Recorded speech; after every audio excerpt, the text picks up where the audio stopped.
Hey guys, welcome into the Rock and Wrestling Express podcast. My name is Jeremiah Johnson. We're going to talk today a little follow-up of AEW Dynamite, give a little review, and we're going to add a little something to the channel that I hope that you enjoy. It's going to be an unboxing review, and today we're going to review EC3 because it'll be interesting where this guy goes to next. Will it be AEW, TNA, or etc., etc.? So, AEW Dynamite review, boxing review, and review EC3. Here we go. RWE, Rockin' Wrestling Express podcast.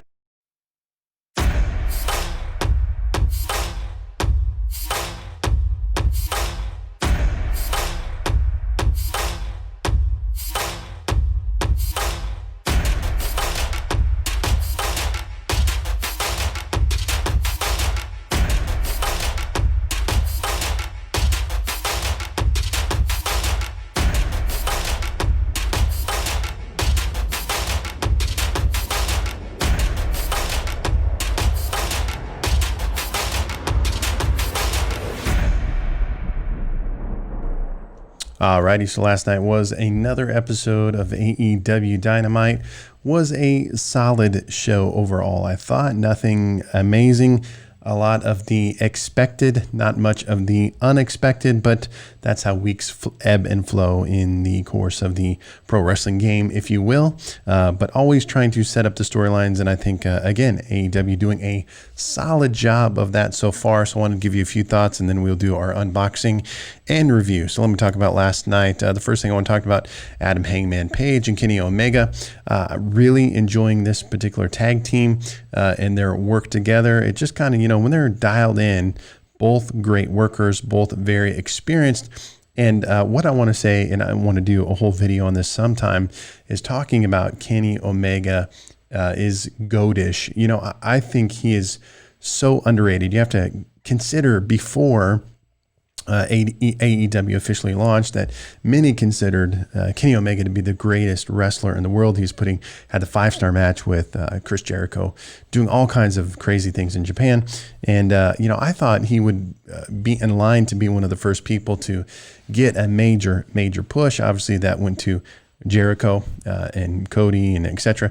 But, in my mind, I keep saying to myself, when is Kenny going to get the big push for the title? Because he's an individual similar. Here's where Kenny and Cody are the same, as that two individuals that are so willing to give themselves to the game. Kenny Omega, if you asked him to lose 200 matches in a row for the sake of the art and the form of it, he would do it. If you asked him to be a tag team champ, he will do it. If you asked him to be TNT champ, he will do it. If you ask him to be the world champ, he will do it.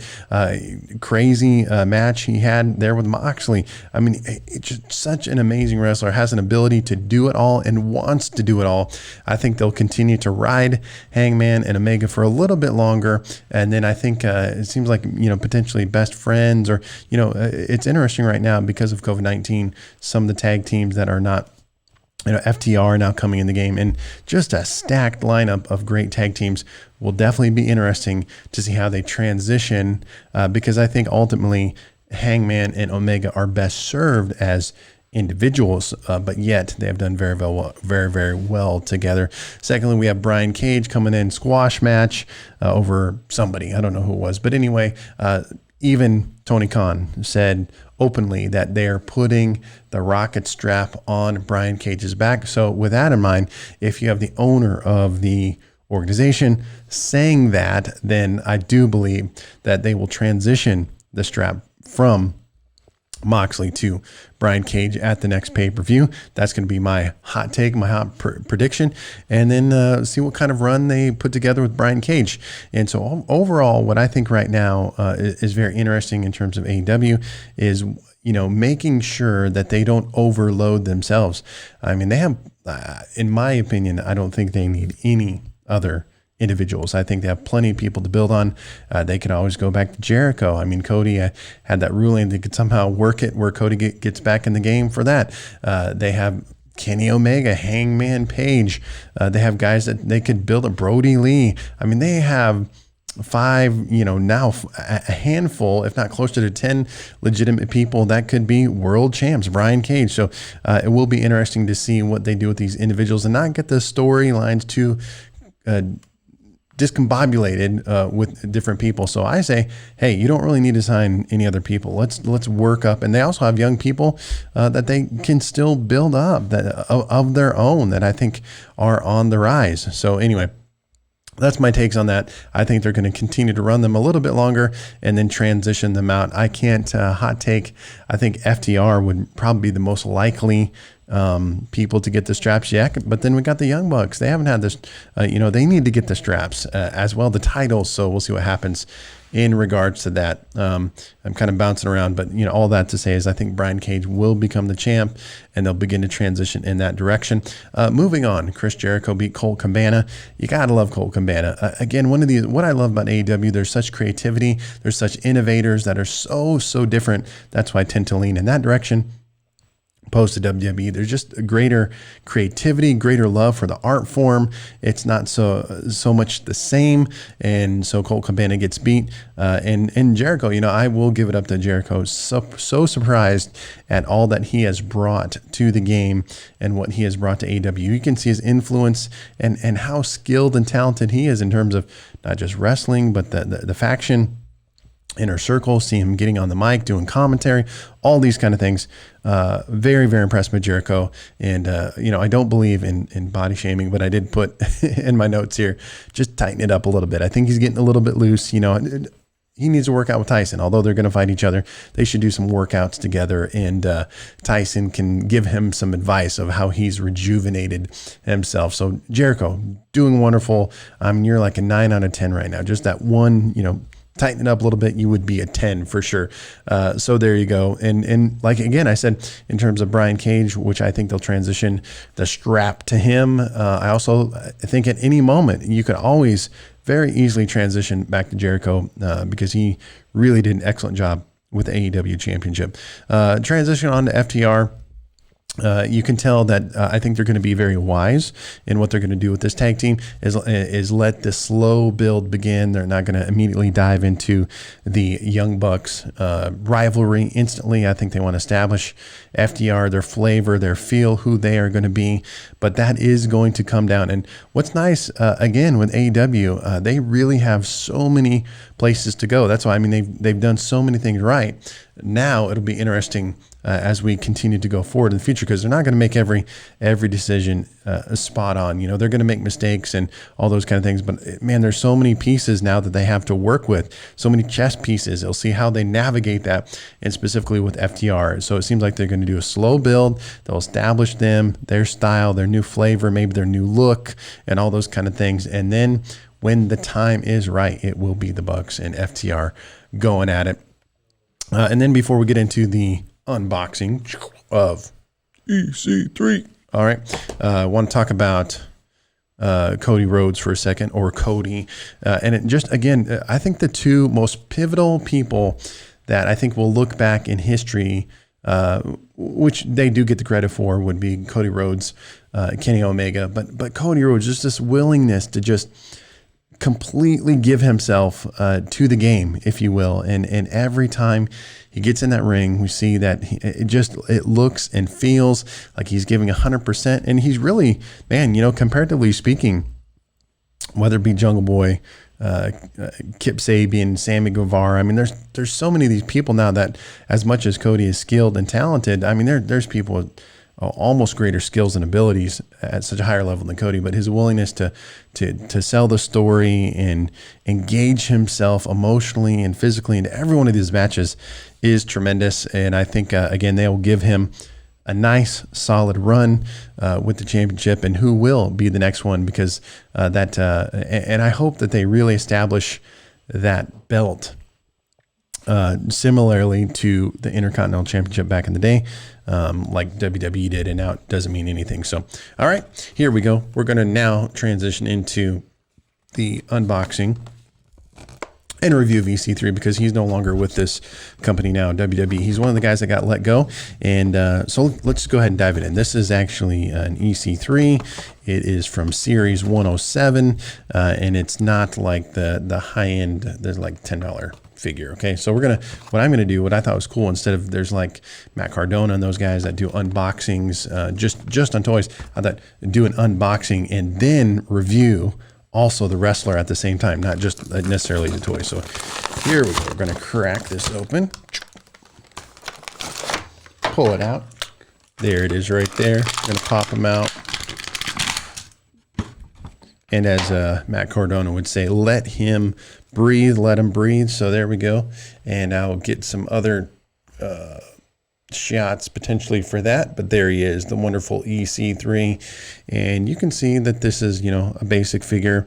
You got the arm movement. Arms can go up and down and then moves on the elbows. The hands can twist and turn too. So that's pretty cool. He's got his hands in the EC3 form. The legs do not, feet turn, but knees do not bend. So that's a little bit of bummer there because you can't really do can't bend the legs. But all that to say is what I'd say about this figure. Very accurate. He is a super shredded guy, so that's not exaggerating by any means in regards to that. Also, face is done very, very well. The facial expression. Always going to twist the torso there as well. Uniform all looks good. So this is pretty solid. I would say pretty solid looking figure overall. You'll have the ability, if you really want to play with it, do some cool stuff with it. So there you go, EC3. But let's talk about him for just a second, because like we said, this is one of the guys that has been released from the WWE, and he was a guy that, like one of many people, the WWE was doing nothing with this guy, and seems like he has the look. He's got the look. He's got the physique, all that kind of thing. And so looked up Wikipedia, and let me just give you the quick bio of this guy, EC3. EC3, or Michael Hunter Hutter, born 1983. So that's interesting. He's not like a super young guy. I mean, he's in his late 30s now. So he's been in the game for a little while. Is an American professional wrestler. He's best known for his time in TNA under the ring name EC3, Ethan Carter 3. He's also known for his 2 tenures in WWE, where he worked under the ring names Derek Bateman and EC3. Hutter began his professional wrestling career in 2002. So he's been in the game for 2002. And then he had big run in TNA.